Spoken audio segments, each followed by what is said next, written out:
everyone, so I just want to do a quick tutorial, a quick kind of run through of our paint process, how I carried out painting my MX5. So I'll just do a quick run through of the car itself. So it's a 1.8, I manually converted it, so we did that around a year ago. And since then we've been welding it, getting it ready for painting, filling it, so just all that really tedious, time consuming work.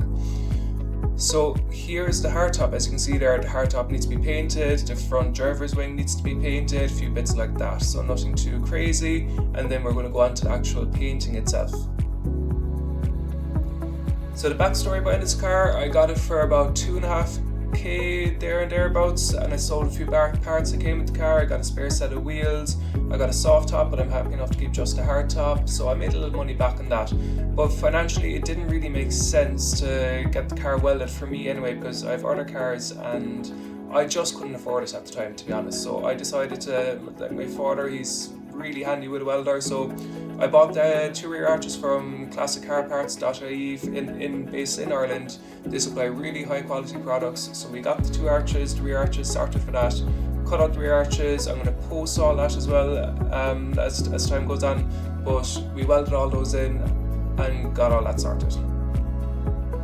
So just to start off, I'm going to take out the battery here. So the first part of the battery, the first terminal, came off quite easily for me. Unfortunately the other didn't, so you'll see me struggle a little bit with that, but we get it off eventually. Just the spanner is a little bit worn, so I had to go back and get another one. I didn't use the incorrect size spanner, if some of you want to comment on that, but no, it was the correct one. It's just old, it's a bit worn, so I got a better one. So you can see there's a bit of orange paint there behind the battery. That's called Otrol. So Otrol is a fantastic product for preventing rust and for treating it. So it's in 2 coats. It's an oil base, and then there's a paint that goes over that then to seal it. So we use it on all the cars that we own.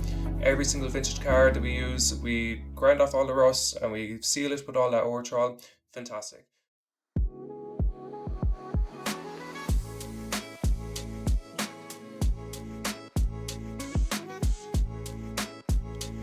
Funnily enough, I had some people give you out that I didn't take the car, that I didn't strip the car fully, take all the glass out, take the engine out, take all the suspension off to paint it properly. I mean, come on. I've done that 3 times before with our other vintage cars that we have that you might see on the channel. It's so much work. It's an absolutely ridiculous amount of work. This isn't my full-time job. As I said, we do it as a hobby. I wanted to overturn the car as quickly as possible, get it back on the road. We did a lot of welding to the car. It took so long to do the filling in the rear arches, priming it, painting it. Like, this all takes so much time when it's not your full-time job. So I'm just going to get into it. Here's me mixing the primer paint. So we just have, I think this was a 4:1 ratio, so you actually have your ratios filled on the cups, or written on the cups, as you'll see in a couple of minutes. I'll go through all that, but we just wanted to put a very light coat. Well, I wanted to put a very light coat on the car first, just to let the coat settle in, because I had a lot of issues painting this wing. Okay, so you can see it's red, every other panel on the car is grey with primer. So the primer kept cracking in this paint. It had a different coat of paint from a previous owner. It got a touch up at some point, so for whatever reason the primer would not take to this wing whatsoever. It kept cracking, flaking. This starting, it just refused to settle properly in this wing. So I put a really light coat of paint on this first. I let it dry for a few minutes and I came back to then and gave it a proper coat of paint over it then. So we're getting a proper coat of paint on the wing now. As you can see, this isn't usually how I like to paint, so usually I'd like to finish out my coats end to end because you create a bit of an overlap like I'm doing here, but this is just a primer paint, okay? It's nothing too hectic to worry about. It can be sanded back down, which is what I'm going to be doing before I get the proper paint on the car. We'll be wet sanding it, yeah, so it's nothing to worry about too much. So just going around any parts of the car that I wasn't happy with, particularly the hardtop. You'll see me painting the hardtop in a couple of minutes. Again, similar with the hardtop, I think it might have been a heat issue, so I didn't originally bring the car into the spray booth. We had another car in here and it wasn't available, so I said at the time, look, it's just primer, I'm going to paint it out in the main garage. But I think heat was an issue. Even though I had the heater going, our garage it's just too big, so the car couldn't heat up properly, and I think there was a bit of dampness because it was winter. I don't think my paint was taken to the car properly, so when I could see straight away that the primer is taken to the car a lot better than what it was in the garage. I probably, like, realistically, I should have done the entire car in here, but the garage, like, the spray booth wasn't available at the time, so my hands were tied. I just wanted to get the car done. So here we are, giving the hard top a bit of a coat of paint as well, and it took really well. I was delighted. I was so happy.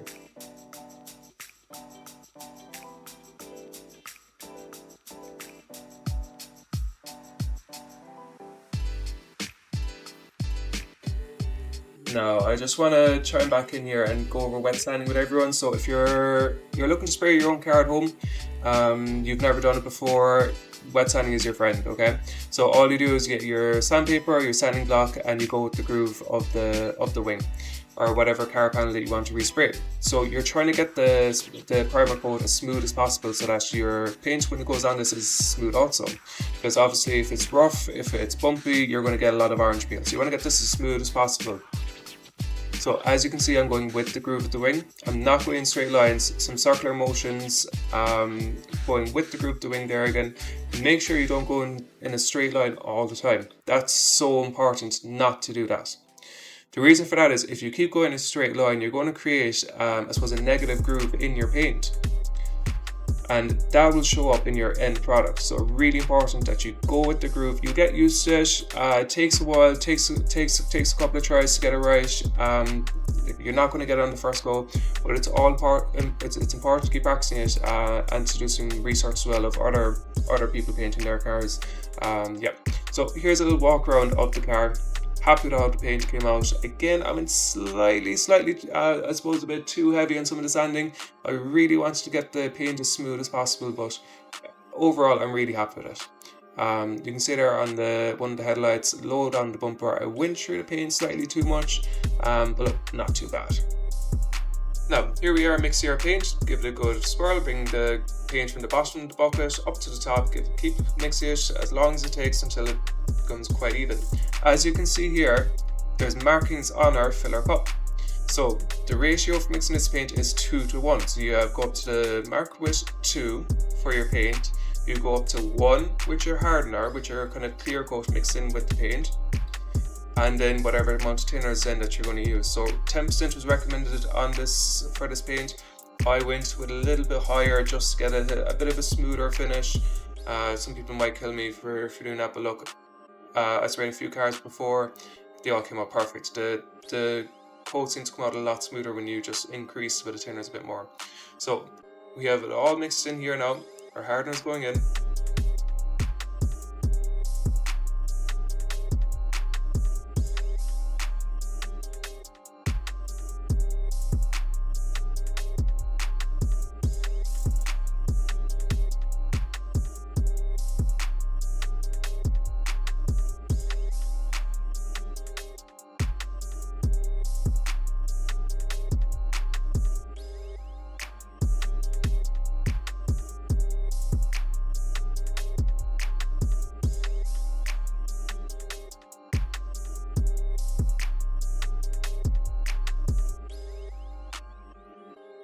As you can see here, I have a filter between the spray gun and the paint that goes in to make sure that you filter out any heavy particles, any dust, anything like that might have got mixed in with your paint, that all gets filtered out. That's so important to do because you don't want that going on your car.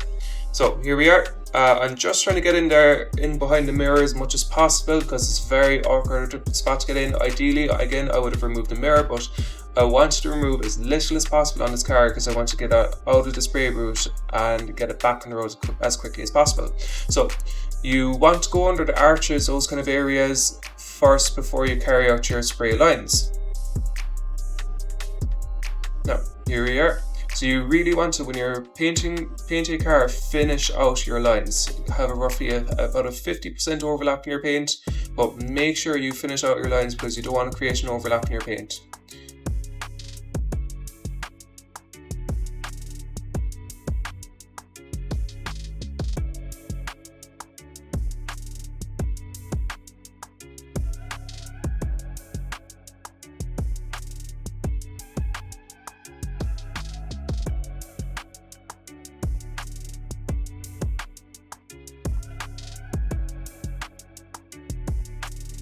So look, a lot of people might be saying, like, you can see there my lines aren't fantastic, okay? You can see that I will need another coat of paint, but I don't claim to be an expert whatsoever. I know that I make a lot of mistakes when I'm painting, but look, it's my third car that I'm ever painting. It's a hobby. It's just something I enjoy doing.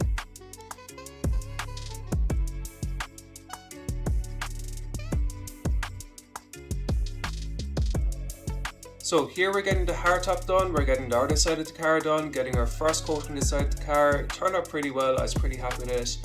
A little bit awkward to get down low here with the sills, car so low down to the ground, but again, go around your arches first. As you can see, I'll miss a little bit of it, but I got that in the second coat, so nothing too major. Here we are, finishing out our lines.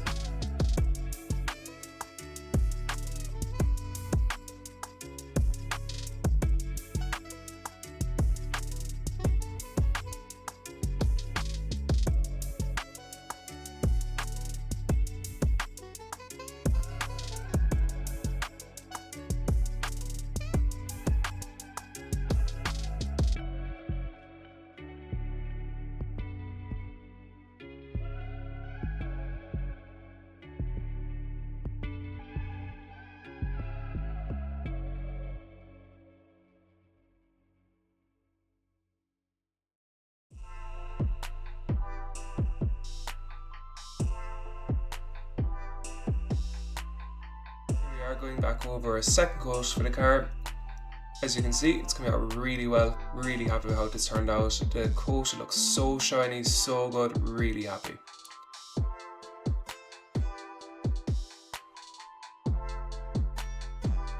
Just going over our second coat here now, you can see that it's getting rid of any of those, I suppose, shallow points in the paint.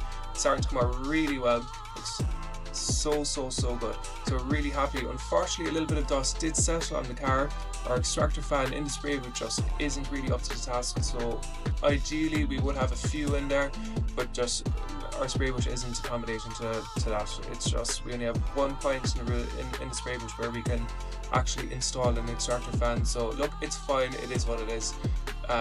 We can buff it out, we can wet sand the car, polish it up, and it should come out really nice. Get rid of any of those small bits of dust specks that might have settled on the paint, but overall I'm so happy how this turned out. You can see the shine off the paint, it just looks so good. So yeah.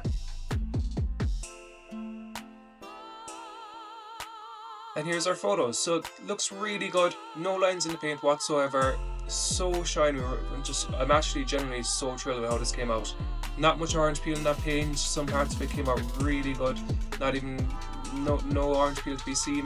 Unfortunately in this rear quarter, you can see there, if you just zoom in there a little bit, you can see a bit of orange peel settled there, but look, overall, you can see there, the car looks gorgeous. It looks really good with all that masking tape taken off. So look, thanks a million for watching, hope you enjoyed it, and see you in the next one.